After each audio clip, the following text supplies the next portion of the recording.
Коми в очередной раз отметили за сохранение генофондных пород крупного рогатого скота. Холмогорку, как одну из самых легендарных отечественных пород, пытаются уберечь от забвения. Работа ведется сразу по нескольким направлениям. Основные ее участники – Республиканское сельхозпредприятие по племенной работе и ученые генетики.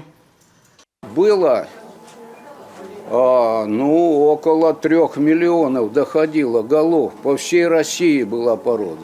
Сейчас вот, слава тебе, Господи, Коми Республика, она единственная остается регионом, который еще сохранила чистопородный холмогорский скот. Остальное все перекрыто галштинами.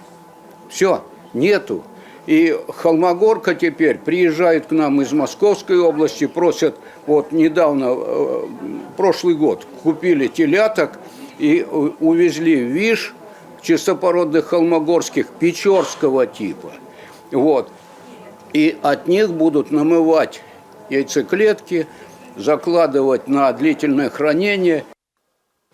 Аборигенный печорский тип холмогорской породы вывели в середине прошлого века. Отличался он адаптивностью и высокой жирностью молока.